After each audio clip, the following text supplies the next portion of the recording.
Time न waste करते हुए चलिए इस वीडियो को शुरू करते हैं। तो इस पार्ट की शुरुआत में हम देखते हैं कि लैंड्रू सोया को कुछ इन्फॉर्मेशन देने निकल जाती है, जिस पर चूलिंग सोया का पीछा करता है। लेकिन रास्ते में लैंड्रू चूलिंग को नोटिस कर लेती है, इसलिए वो किसी तरह चूलिंग को चकमा देकर आगे निकल जाती है।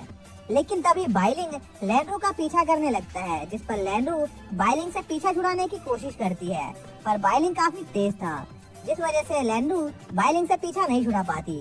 तभी लैंड्रू को एक पोर्टल दिखाई देता है, जिसके जरिए वो सोया से मिल सकती थी। पर जब वो उस पोर्टल के पास पहुंचने वाली होती है, तभी वो बेहोश होकर नीचे गिर जाती है, क्योंकि लैंड्रू की स्पिरिचुअल एनर्जी बहुत ज्यादा कम हो गई थी। लेकिन फिर भी वो अपनी थोड़ी सी एनर्जी से एक बटरफ्लाई क्रिएट करती है और उसे सोया के पास भेज देती है। इसी बीच बाइलिंग को लैंड्रू की स्पिरिचुअल एनर्जी महसूस होना बंद हो जाती है, इसलिए वो वहाँ से चला जाता है। जिसके बाद लैंड्रू वापस से अपने होश में आती है और अपनी स्पिरिचुअल पावर वापस से गेन करने के लिए कोई टेक्निक परफॉर्म करने लगती है, जिससे उस जगह के आसपास काफी सारी रोशनी हो जाती है। इसी बीच चूलिंग भी उस जगह से गुजर रहा होता है और वो लैंड्रू को देख लेता है। तभी लैंड्रू की नजर चूलिंग पर जाती है, इसलिए वो वहाँ से भागने की सोचती है, लेकिन वो एक बार फिर से बेहोश हो जाती है, क्योंकि उसकी स्पेशल एनर्जी अभी भी काफी कम थी। जो देखकर चूलिंग जल्दी से लैंड्रू के पास जाता है, पर उसे समझ नहीं आ रहा था कि उसे क्या करना चाहिए, इसलिए वो लैंड्रू की ट्रीटमेंट करने अपने घर पर ले जाता है, जहाँ पर चूलिंग देखता है कि लैंड्रू के सर पर कोई गोल्डन मार्क चमक रहा था, इसलिए वो उसे चेक करने के लिए उसे छूता है। और वो जैसे ही ऐसा करता है, वो एक जलती हुई जगह के पास पहुंच जाता है, जहां पर उसे छोटी लैंड्रू दिखाई देती है। पर तभी लैंड्रू को होश आ जाता है और वो चूलिंग को अपने बहुत करीब देखती है, इसलिए वो उसे पीटकर साइड में कर देती है और उसे सब कुछ समझाने वाली होती है।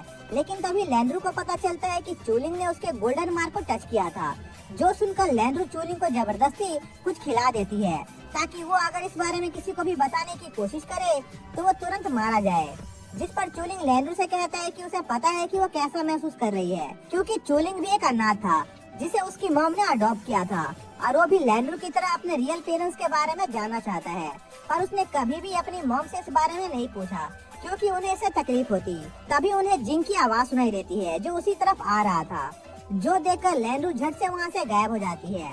इसी बीच हम बाइलिंग को देखते हैं, जो डायरेक्टर ऊ को उस स्पाई के बारे में इंफॉर्मेशन देने आया था, क्योंकि बाइलिंग डायरेक्टर ऊ का एक सीक्रेट एजेंट था, जो स्टूडेंट बनने का सिर्फ दिखावा कर रहा था। जिसके बाद बाइलिंग डायरेक्टर ऊ को उस स्पाई के बारे में बताता है, जो लैंड्रू थी। पर डायरेक्टर ऊ अभी लैंड्रू पर कोई एक्शन नहीं लेना चाहते थे, क्योंकि उन्हें उससे कुछ काम था। जिसके बाद हम चूलिंग को देखते हैं, जिसकी मुलाकात ई से होती है। तभी ई चूलिंग के हाथ में एक नेकलेस देखती है, जो लैंड्रू का था, जिस पर चूलिंग ई को लैंड्रू के बारे में बताने लगता है। लेकिन तभी उसके दिल में बहुत तेज दर्द होने लगता है, क्योंकि लैंड्रू ने अपनी सुरक्षा के लिए चूलिंग को जो पिल खिलाई थी, उससे वो उसके बारे में किसी को भी नहीं बता सकता था। और चूलिंग की ऐसी हालत देखकर ई चूलिंग को हील करती है और अपनी अगली क्लास के लिए वहाँ से निकल जाती है। इसी बीच हम लैंड्रू को देखते हैं, जो चूलिंग पर नजर रख रही होती है, क्योंकि उसे पता था कि चूलिंग कोई न कोई बेवकूफी जरूर करेगा। जिसके बाद चूलिंग अपने क्लास के लिए जा रहा होता है। तभी उसे रास्ते में ई यांग मिलता है, जो चूलिंग को एक मैप देता है, जहाँ पर उसे उसकी अगली क्लास के लिए जाना था। पर हम समझ पाते हैं कि ई यांग ने चूलिंग को गलत मैप दिया था, क्योंकि चूलिंग को वहाँ पर कोई स्टूडेंट नहीं मिल रहा था। जिसके कुछ देर बाद चूलिंग पर प्योर क्लैन के लोग अटैक कर देते हैं, क्योंकि वो अभी भी लैंड्रू से वो मीटोराइट स्टोन चाह रहे थे। पर लैंड्रू कहता है कि उसके पास वो स्टोन नहीं है, जो सुनकर वो लोग चूलिंग पर अटैक कर देते हैं। पर चूलिंग अपनी शील्ड से खुद को प्रोटेक्ट कर लेता है, पर ज्यादा पावर यूज करने की वजह से चूलिंग वहीं पर गिरकर बेहोश हो जाता है। तभी वहाँ पर एक आदमी आता है, जो गौर करता है कि चूलिंग के अंदर दो अलग अलग तरह के पावर्स है। जिसके बाद हम जिंग को देखते हैं, जो ई यांग पर चिल्ला रहा था, क्योंकि उसे पता चल गया था ई यांग ने चूलिंग को गलत मैप दिया था। पर ई जिंग को रोकती है और उसे सबसे पहले चूलिंग को ढूंढने चलने को कहती है। इसी बीच लैंड्रू भी चूलिंग को ढूंढने के लिए अपने बटरफ्लाई को चारों तरफ फैला देती है, ताकि वो चूलिंग को जल्दी से ढूंढ पाए। जिसके बाद हम उसी मास्क मैन को देखते हैं, जो चूलिंग से उस स्टोन के बारे में पूछ रहा होता है। जिस पर चूलिंग उस आदमी से पूछता है कि क्या वो भी प्योर क्लैन का मेंबर है, जिस पर वो आदमी कहता है कि वो प्योर क्लैन का मेंबर नहीं है। और चूलिंग ने जिस स्टोन को चुराया है उसे सूरा स्टोन भी कहते हैं, जिसकी मदद से वो लोग बाइलिंग लोगों को ढूंढ सकते हैं। साथ ही उस स्टोन का इस्तेमाल TNU एकेडमी के चारों तरफ बैरियर बनाने के लिए भी किया गया है। जो सुनकर चूलिंग उस आदमी से पूछता है कि आखिर वो है कौन, पर वो आदमी चूलिंग को अपने बारे में कुछ नहीं बताता है और जाने से पहले चूलिंग को एक पिल देता है, जिससे उसकी स्पेशल पावर वापस से रिकवर हो जाए। और उस आदमी के जाते ही वहाँ पर प्योर क्लैन के दूसरे लोग आ जाते हैं, जो चूलिंग पर अटैक करने की कोशिश करते हैं। पर चूलिंग उन्हें बहुत ही आसानी से हरा देता है। इसी बीच हम देखते हैं कि बाइलिंग उसी मास्कमैन पर अटैक करके उसे पकड़ लेता है जिसने चूलिंग को पिल दी थी। और बाइलिंग देखता है कि वो मास्कमैन बस एक बेजान पपेट था। जिसके बाद हम चूलिंग को देखते हैं जिसे लैंड्रू ने अपने बटरफ्लाई की मदद से ढूंढ लिया था। पर तभी कोई चूलिंग पर बड़े से पत्थर से अटैक करता है, पर लैंड्रू सही टाइम पर आकर चूलिंग को बचा लेती है। जिसके बाद जिंग देखता है कि वो अटैकर कोई और नहीं बल्कि प्योर क्लैन का लीडर होता है। जो देखकर लैंड्रू उस लीडर पर अटैक करने की कोशिश करती है, पर वो लीडर बहुत ही तेजी के साथ लैंड्रू के सामने से हट जाता है, जिससे लैंड्रू एक माउंटेन से टकरा जाती है। जिस पर जिंग लैंड्रू की मदद करने की कोशिश करता है, पर वो भी उस लीडर के सामने ज्यादा देर तक नहीं टिक पाता।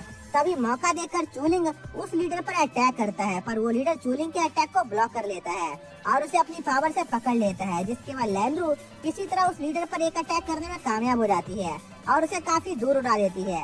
और यह मौका देकर लैंड्रू और जिंग चूलिंग को छुड़ाने की कोशिश करते हैं, पर तभी वो लीडर एक बार फिर से वहाँ पर आ जाता है, जो देखकर वो लोग वहाँ से भागने लगते हैं। पर तभी मो उन्हें अपनी पावर से पकड़ लेती है और चूलिंग से वो सूरा स्टोन ले लेती है, जो देखकर प्योर क्लैन का लीडर काफी खुश हो जाता है, क्योंकि अब वो फाइनली बाइलिंग लोगों को ढूंढ सकता था, जिसकी मदद से वो पूरे टीएनयू एकेडमी पर राज कर सकता था। जिसके बाद अब चूलिंग उस लीडर के किसी काम का नहीं था, इसलिए वो उसे जान से मारने की कोशिश करता है। पर तभी मो और उसका साथी बाओ उस लीडर को रोक देते हैं, क्योंकि वो किसी वजह से चूलिंग को जिंदा रखना चाहते थे। जो देखकर उस लीडर को गुस्सा आ जाता है और वो उन दोनों पर अटैक करने लगता है, पर वो लीडर उन दोनों का एक साथ सामना नहीं कर सकता था, इसलिए वो हारने लग जाता है। और यह मौका देकर चूलिंग और उसके साथी वहाँ से भाग जाते हैं। तभी माओ और बाओ उस लीडर के पास आते हैं और उसे उनके एक प्लान में साथ देने को कहते हैं, क्योंकि इसमें उन दोनों का फायदा था। जिसके कुछ घंटे बाद मास्टर डोइन प्योर क्लैन के सभी लोगों को उनके क्राइम के लिए अरेस्ट करवा देते हैं और प्योर क्लैन का लीडर भी बड़ी आसानी से खुद को अरेस्ट करवा देता है, क्योंकि माओ ने उसे ऐसा करने को कहा था, क्योंकि वो लोग कुछ बहुत खतरनाक प्लान कर रहे थे। जिसके बाद मास्टर डोइन डॉक्टर ऊ को वो सोरा स्टोन देते हैं जो उन्हें प्योर क्लैन के लोगों से मिला था। जिसके बाद हम चूलिंग को देखते हैं, जिससे मिलने वही मास्कमैन आता है जो चूलिंग को वो सोरा स्टोन वापस कर देता है। जिस पर चूलिंग उस मास्कमैन से उसके बारे में पूछता है, पर वो मास्कमैन इस बार भी बिना कुछ बताए वहाँ से चला जाता है। जिसके बाद रात में हम लैंड्रू को देखते हैं, जो सोया को बताती है कि वो अब चूलिंग को और प्रोटेक्ट नहीं कर सकती है, क्योंकि वो इसमें मरते मरते बची थी। जिस पर सोया लैंड्रू से कहता है कि उसे चूलिंग को प्रोटेक्ट करना ही होगा, क्योंकि चूलिंग की बॉडी सोया के लिए बहुत ज्यादा कीमती थी और अगर लैंड्रू ने ऐसा नहीं किया तो उसके लिए अच्छा नहीं होगा। जो सुनकर लैंड्रू वहाँ से चली जाती है। जिसके अगले दिन सभी स्टूडेंट अपने एग्जाम के लिए ट्रेनिंग कर रहे होते हैं, क्योंकि उनका फर्स्ट सेमेस्टर जल्दी ही एंड होने वाला था। पर जब चूलिंग अपनी पावर को जगाने की कोशिश करता है, तब वो उस पावर को मेंटेन नहीं कर पाता है और कमजोरी की वजह से बेहोश हो जाता है। जो देखकर जिंग चूलिंग को संभालता है, पर चूलिंग जिंग को उसकी चिंता करने से मना करता है। लेकिन तभी मास्टर डोइन चूलिंग को आराम करने को कहते हैं, जिस पर चूलिंग आराम करने निकल जाता है। पर वो अभी भी अपने एग्जाम के बारे में सोच रहा होता है, क्योंकि चूलिंग को लग रहा था कि वो अपने एग्जाम में फेल हो जाएगा और वो कभी भी फुटियन जैसा नहीं बन पाएगा। इसलिए वो बाइलिंग लोगों को हासिल करने का फैसला करता है और बाहर चला जाता है। इसी में चूलिंग की मुलाकात एक बार फिर से उसी मास्कमैन से होती है, जिस पर चूलिंग उस मास्कमैन से पूछता है कि क्या उसे बाइलिंग लोगों के बारे में पता है।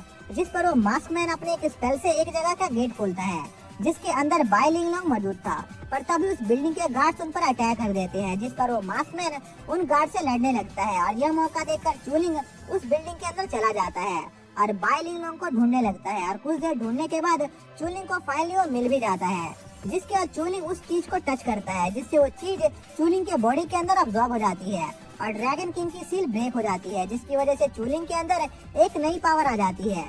जिसके बाद चूलिंग उस मास्कमैन से मिलने उस बिल्डिंग से बाहर आता है, पर वहाँ पर उसे वो मास्कमैन कहीं दिखाई नहीं देता। साथ ही वो बिल्डिंग भी वहाँ से गायब हो जाती है। फिर चूलिंग जल्दी से एग्जाम हॉल की तरफ जाता है, क्योंकि उसका एग्जाम स्टार्ट होने वाला था। इसी बीच हम एग्जाम हॉल का सीन देखते हैं, जहाँ पर लैंड्रू थोड़ी चिंता में होती है, क्योंकि चूलिंग अभी तक नहीं आया था।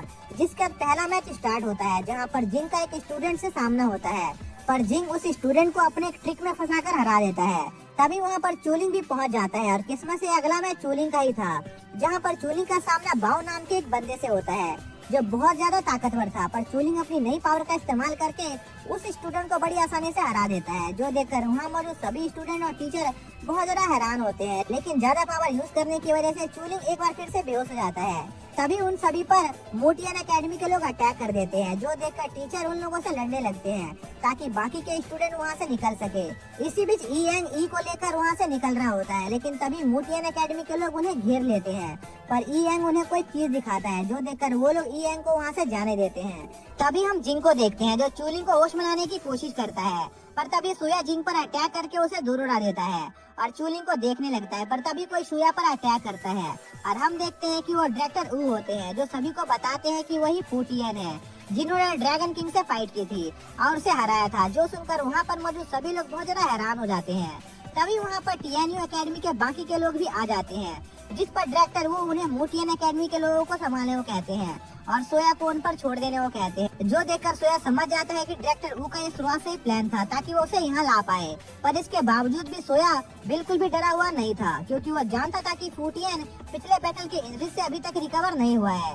इसलिए वो फूटियन पर लगातार अटैक करने लगता है, जिस पर फूटियन अपने असली फॉर्म में आ जाता है। जो देखकर सोया भी अपने असली फॉर्म में आ जाता है, पर सोया अभी भी फूटियन से काफी ज्यादा कमजोर था और फूटियन उसे हराने वाला होता है। लेकिन तभी सोया लैंड्रू को पकड़ लेता है और उसे एक शील्ड की तरह यूज करने लगता है, पर लैंड्रू मौका देकर सोया पर एक अटैक करके उसका ध्यान भटकाती है और फूटियन अपने फाइनल अटैक से सोया को हरा देता है, जिसके बाद फूटियन चूलिंग को देखने जाता है। लेकिन तभी कोई फूटियन पर पीछे से अटैक करके उन्हें काफी दूर उड़ा देता है और हम देखते हैं कि वो अटैकर कोई और नहीं बल्कि फूटियन की असिस्टेंट थी।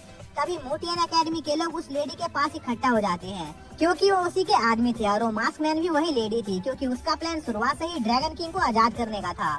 इसी बीच हम चूलिंग को देखते हैं, जिसके ऊपर ड्रैगन किंग हावी होने लगता है और कुछ देर में ड्रैगन किंग चूलिंग की पूरी बॉडी पर कब्जा कर लेता है और चूलिंग के दोस्तों पर अटैक करने लगता है। जो देखकर वन हू काफी खुश हो जाती है। फिर चूलिंग वन हू के पास आता है, लेकिन तभी वो अचानक से बेहोश हो जाता है।